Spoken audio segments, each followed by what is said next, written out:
praise the Lord, ang dami mo ng kapatid ngayon. Dati wala kang kapatid. Wala kang matawag na brother at sister ngayon, ang dami na. No? Praise the Lord. Amen. Would you look yung inyong kapitbahay neighbor dyan sa tabi na, di ba? Mga kapatid yan. Brother and sister. Palakpakan natin ang Panginoon. Magpapala.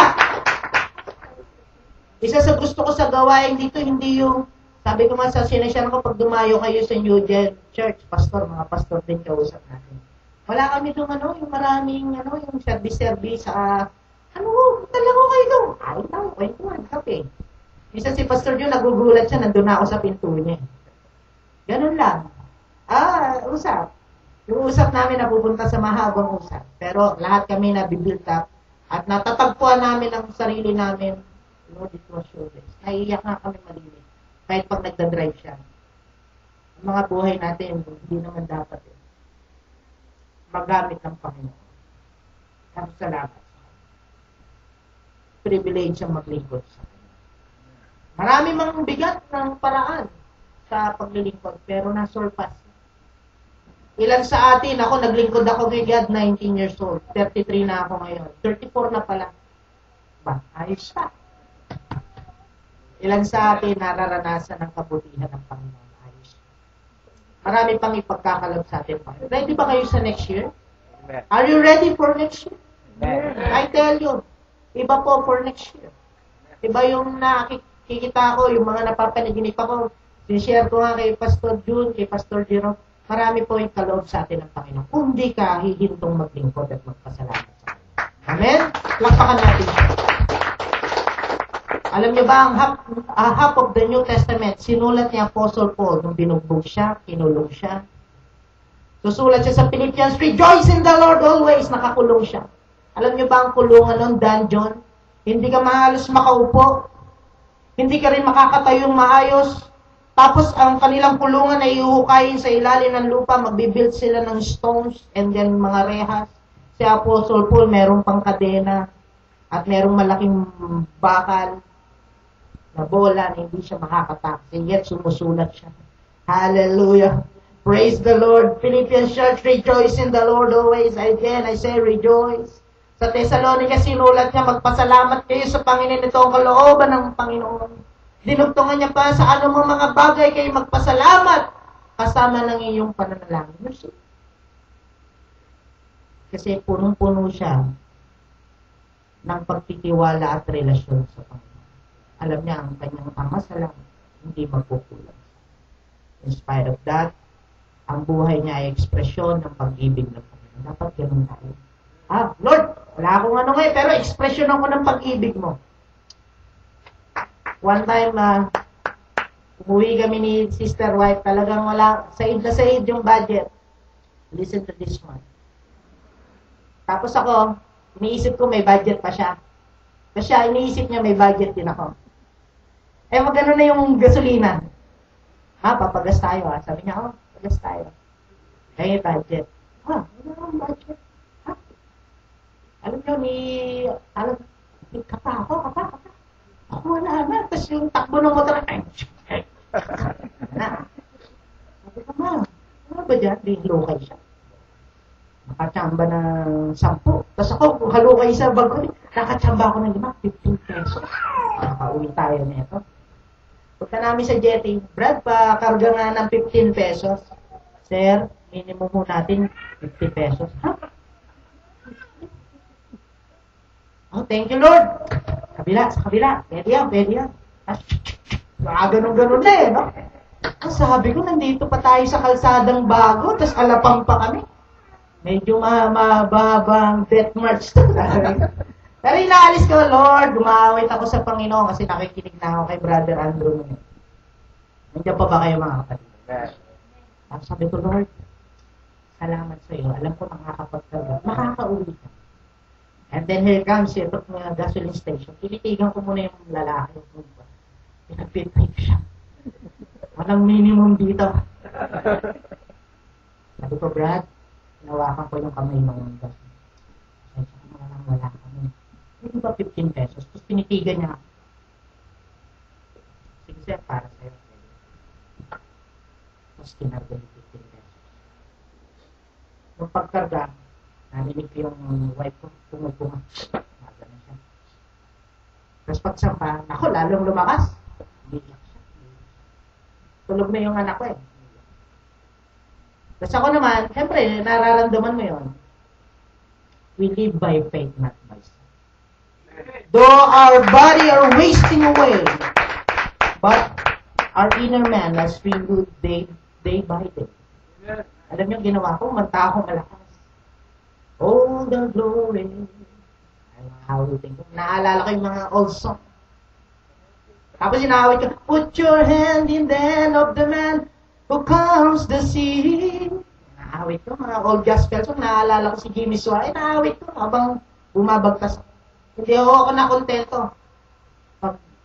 Pagbaba namin sa motor, uwi kami. Sabi ko, praise the Lord. Pagbukas ko ng pinto, pasok ako sa kwarto. Alam niyo, umawit ako ng umawit sa kanya. Yung time na yun, yung kakaibang presence niya, ang naramdaman ko. Walang-wala kami. Tapos umawit ako malakas. Tapos di ko nga alam kung makakapasok kami tomorrow. Umawit ako malakas sa Panginoon. Umawit ako ng malakas sa Panginoon. At yung kwarto na punong-puno ng presence niya. And I found out myself, nakaluhod na ako, umawit ako, nagpapasalamat ako. At after kong umawit, narinig ko yung wife ko, may binabasag na alkansya sa labas. Naalala ko, meron pala kaming konting ipon ng mga baryo. So, anong ginagawa mo? Sinisira ko tong alkansya, para may panggas tayo tomorrow.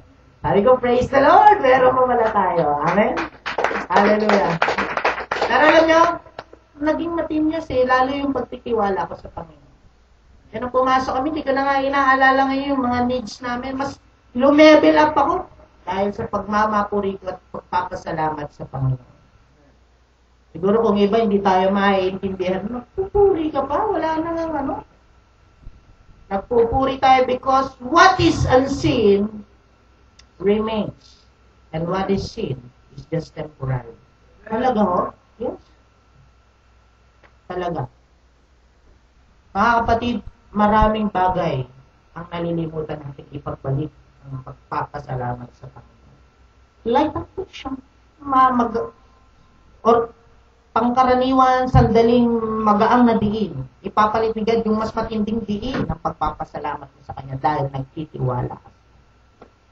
Eh, di ba natin itaas ang ating kamay bilang tanda ng pagtitiwala natin? Lord, nagtitiwala. Babalik ko sa iyo ang mataas na pagmamapuri at pagpapasalamat sa iyo. Next slide. Look at this one. Some Christians only praise God when their circumstances are good. And they have reason to thank Him. Walang problema doon. But the truth, praising God is not an option. Hindi an option. Utos yan. Salamat. This is the will of God concerning you and me. Praise has a powerful effect sa ating mga believer.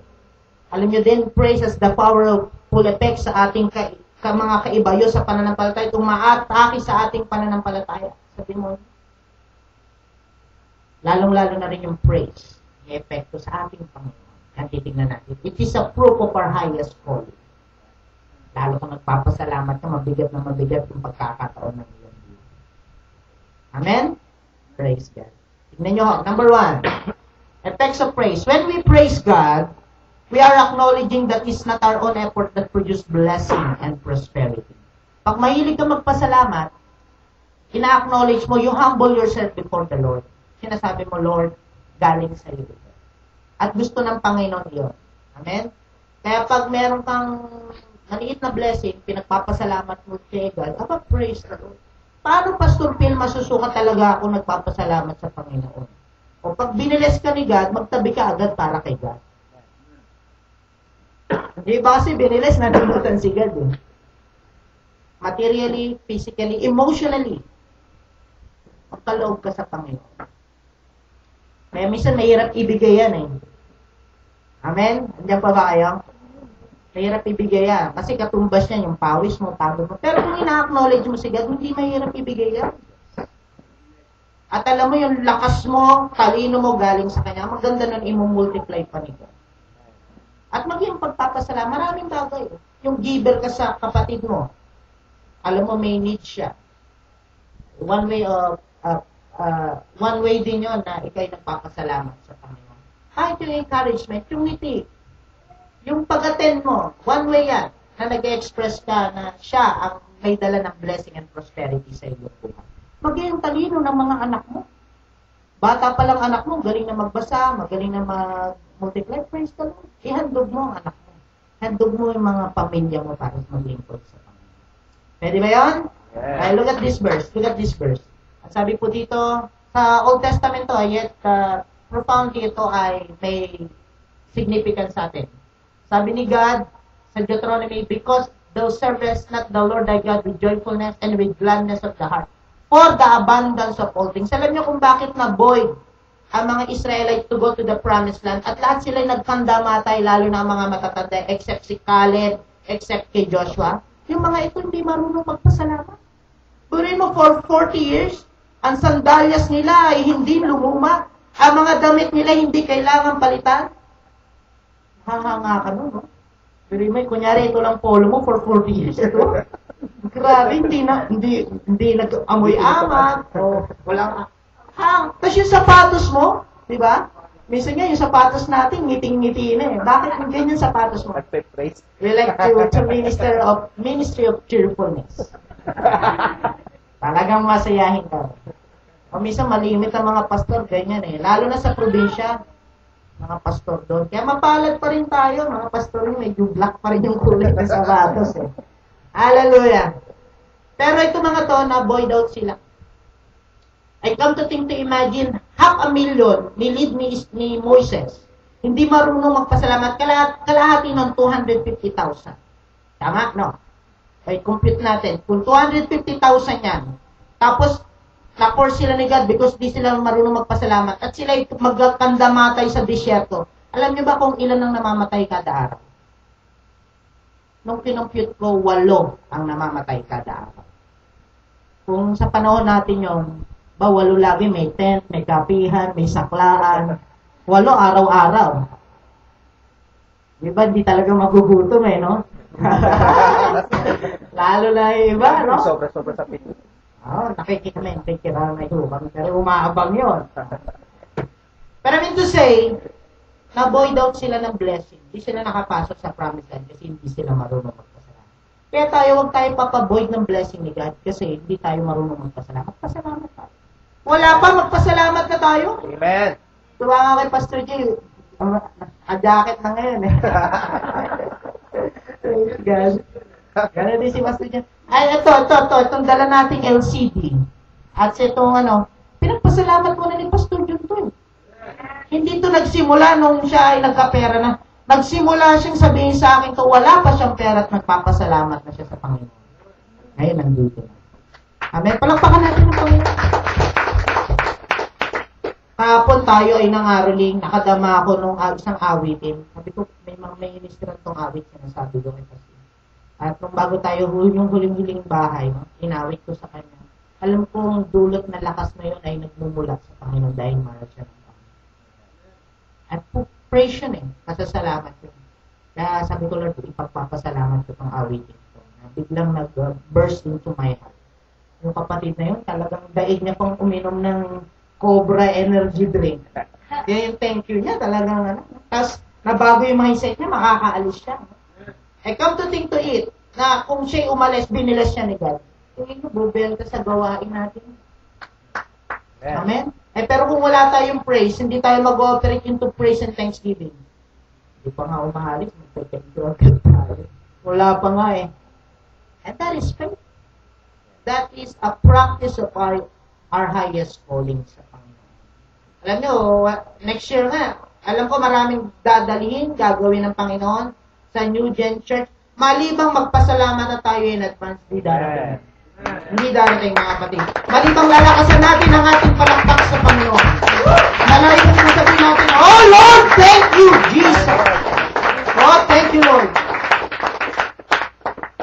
Yan ang gusto ng Panginoon. Nayayanig ang langit. One time may gawain, meron silang invited singer na well-known in the USA. Ang church nila maliit lang, umaawit sila sa Panginoon, may pagpapasalamat. Ngayon, invited nila itong sa magaling na singer. Nandiyan pa ba kayo mga kapatid? Umawit. At nung umawit yung singer, dumami yung tao sa